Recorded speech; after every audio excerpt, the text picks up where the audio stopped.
जिन जिन लोगों ने thread culture को बढ़ावा दिया वो अब भी खुलेआम घूम रहे हैं। প্রায় 15-16 জন আউটসাইডার ডক্টরকে নিয়ে এসে সে সময় থ্রেট করেছিল। দিনে দুবার ব্যবহার করো স্টপেজ ক্রিম আর নিজেকে রাখো এভারগ্রিন। কেয়াশেক আরোমা থেরাপি স্টপেজ ক্রিম আর খুঁজে পাও নতুন আমিকে। মেধাবী সব পড়ুয়া নিটে দুর্দান্ত র্যাঙ্ক, ভালো মেডিকেল কলেজে পড়াশোনা করে বড় চিকিৎসক হবে, এতদিন সাধারণ মানুষের এই ধারণাই ছিল। কিন্তু আরজিকর কাণ্ডের পর জানা গেল এখন এ রাজ্যে ডাক্তারি পড়ার সময়েও নাকি থ্রেট দেওয়া হয়। ডাক্তারদের মধ্যেও লবি কাজ করে, ওই অনেকটা সিন্ডিকেটের মতো। মাথায় রাখিস, ঠিকঠাক না থাকলে তো রেজিস্ট্রেশনটা আটকে দেবো, এরকম আমার গ্যারান্টি দিস, ঠিক আছে? 1 বছর কোর্টে ঘুরবি, চাস এসব আমি যাস না কোনটা? আর আমার নামে যদি কমপ্লেন লিখতে হয় নামটা লিখে নে, ডক্টর। আবারও বললাম তোকে আমি, ঠিক আছে? আন্দোলনরত জুনিয়র ডাক্তারদের অন্যতম দাবি হলো এই থ্রেট কালচার পুরোপুরি বন্ধ করা। মাথায় রাখিস, ঠিকঠাক না থাকলে তো রেজিস্ট্রেশনটা আটকে দেবো, এরকম আমার গ্যারান্টি দিস, ঠিক আছে? 1 বছর কোর্টে ঘুরবি, চাস এসব আমি যাস না কোনটা? আর আমার নামে যদি কমপ্লেন লিখতে হয় নামটা লিখে নে, ডক্টর। আবারও বললাম তোকে আমি, ঠিক আছে? বুধবার হুমকি দেওয়ায় অভিযুক্ত 12 জনকে জিজ্ঞাসাবাদ করেছে আরজিকর মেডিকেলের বিশেষ তদন্ত কমিটি, যে তালিকায় রয়েছে সিনিয়র রেসিডেন্ট, হাউস স্টাফ থেকে শুরু করে ইন্টার্ন পর্যন্ত। আর এই 12 জনের মধ্যে নাম রয়েছে আরজিকর মেডিকেলের ইন্টার্ন শরীফ হাসানেরও।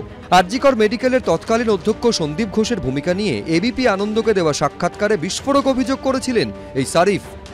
উনি আমাকে সিবিআই এটা তদন্ত করেছে, উনি আমাকে কখন ফোন করেছিলেন? আপনাকে ফোন করেছিল? আমাকে ফোন করেছিল, এটা সিবিআই তদন্তেতেও আছে। যে ফোন করে কি বলেন, মানে আপনার স্যার মানে সন্দীপ ঘোষ তিনি ফোন করে আপনাকে কি বললো? যে আমি কোথায় আছি আর গিয়েছি কিনা ঘটনাস্থলে, আর যেন পুলিশকে আমরা নিচ থেকে আরও চাপ দিয়ে আরও নিয়ে যায় পুলিশকে, আর ওদেরকে তাড়াতাড়ি যেন করতে বলি, এটাই আমাকে, এই কথাটাই আমাকে লাস্ট বলেছে।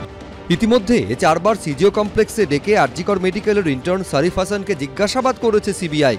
আর এবার থ্রেট কালচারে অভিযুক্ত শরীফকে ডেকে জিজ্ঞাসাবাদ করলো আরজিকর মেডিকেলেরই বিশেষ তদন্ত কমিটি। কিন্তু অবাক করা বিষয় হলো, যখন সব মেডিকেল কলেজ থেকে থ্রেট কালচারের ভয়ঙ্কর অভিযোগ উঠছে, এমনকি থানায় অভিযোগ দায়ের পর্যন্ত হচ্ছে, তারপরেও সরকারের হেভিওয়েট মন্ত্রী এই থ্রেট সংস্কৃতিকে বিশেষ গুরুত্ব দিতে নারাজ।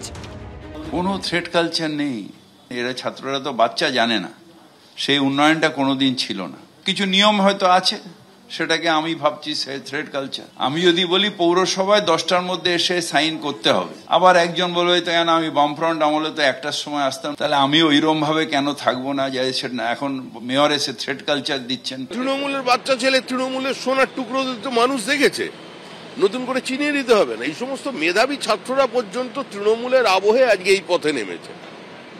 কলেজে নির্বাচন বন্ধ করে দিয়েছে শুধুমাত্র তৃণমূলের দখলদারি, 2 দলের মধ্যে মারামারি করে নিজেরাই নিজেকে খুন করবে, সেটার একটা বিরূপ প্রতিক্রিয়া হবে। এই কারণ নির্বাচন করাতে পারে না, তারা আবার ছাত্রদের নিয়ে কথা বলছে।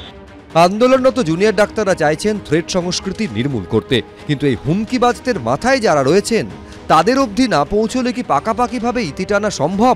অনির্বাণ বিশ্বাস, দীপক ঘোষ, ঝিলম করঞ্জাই, এবিপি আনন্দ।